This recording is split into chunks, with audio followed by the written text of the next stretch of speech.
Tim Collins with Cullman Today. I'm in the offices of Senator Paul Bussman. It's our weekly session. It's week 10.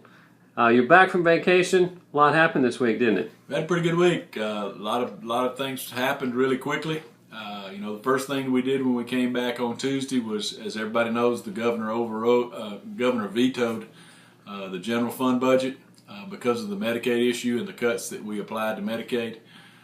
We went in Tuesday. We overrode the governor's veto, and so that will go into effect as a normal budget would.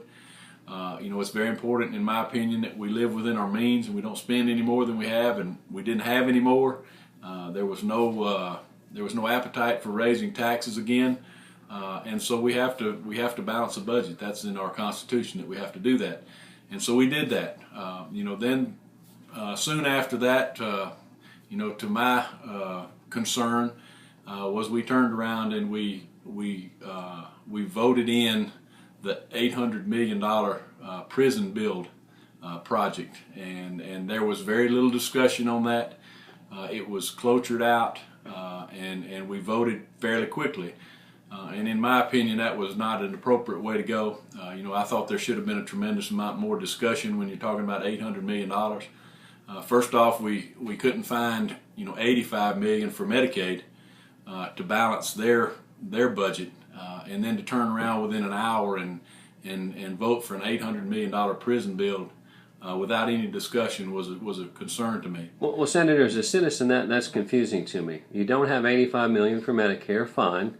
Where does the $800 million come from? Well, it'll be a bond issue. They'll put out bonds, and we'll make payments just like a mortgage. And that payment, I think, is going to be in the $50 million range, which is a tremendous amount of money.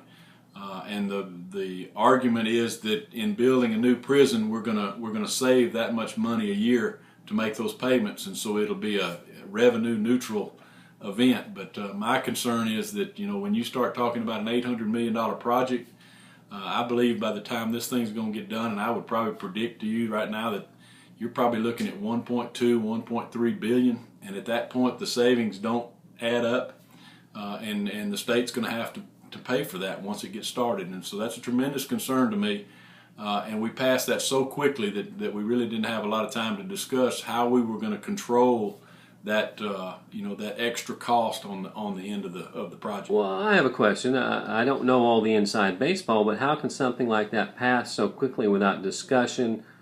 It's almost like it just happened. How does that work logistically? Well, one of the things that occurred this week was, the leadership wanted to show that we were still doing legislation and doing our job down here in Montgomery, even with all the governor's issues that are going on. And they wanted it passed, and when leadership wants it passed, then they will encourage the body to move forward, and they had enough votes to do it, and I think there was only a couple Republicans, two of us I think that voted against it, and the reason we voted against it was because we didn't discuss it. I mean, and I'm not on any of the committees that bill came through, so I had no interaction with anybody on that bill and how it would work. And so, when it comes to the floor, that's when all the senators who have not had a chance to engage in that discussion get a chance to engage, and that engagement was cut off, and so I did not feel comfortable voting for that, and so I voted against it. Well, in that effort to show leadership in the face of impeachment proceedings, that's another topic this week. I know our local representative, Ed Henry, brought that to the House floor. What are your thoughts? How does that influence the Senate going forward? It seems like it's got some loopholes in it. Well, to me, it's a tremendous distraction. The impeachment procedures are fine. The House can proceed with those, but we have no procedure to do that. And so right now they're involved in all the discussions with the research departments on how we go about impeaching a governor, if we choose to do that. And then the House has got to vote on that, to vote for that impeachment.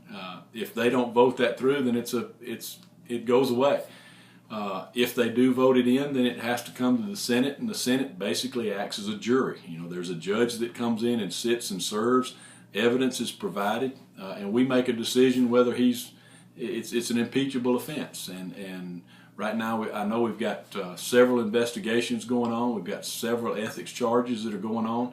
that stuff takes time to deal with, and I'm concerned that we're getting a little bit too fast here with the process, and we're not really going to have enough information to make a decision on it. So, well, I have another. And one thing, it was a terrible thing that he did, and nobody will agree that what he's done is appropriate and in any way approves of a governor doing that. But if we're going to go to impeachment procedures, then there are very specific rules that we have to abide by, and so those rules will have to be defined, and over the next couple of weeks we will do that.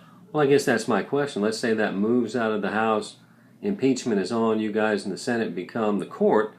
You're right in the middle of a session. That's a week or two of all the other business moved aside. How do you finish the session if that goes on? Well, we would have to stop, and we would have to take up that impeachment procedure, and it would be basically a court situation with, like I said, with a judge coming in and us being the jury, and the time on our session continues to count down. We have till first couple of days, 10th, 13th of May, to get finished with this session. If we have an impeachment procedure that moves into the middle of that, then that date is still set, and so it limits the amount of time we have for legislation. Goodness. Well, let's talk about next week. What do you see coming up?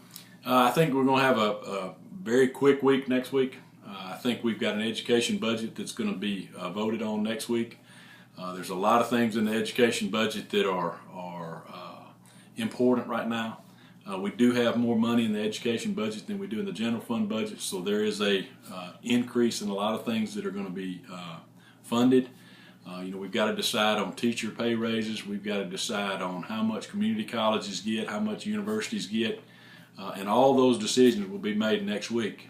One of the things that we found out this week was PHIP, which is the teacher's insurance, has an issue, and there may be an increase in cost to teachers.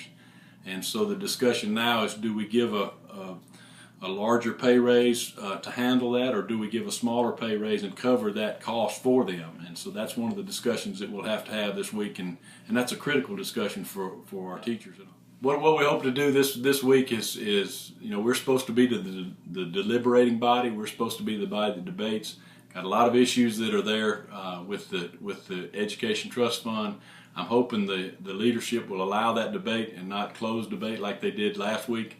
And hopefully we can get an education budget that's fair to everybody and that is good and will fund the education needs that we have.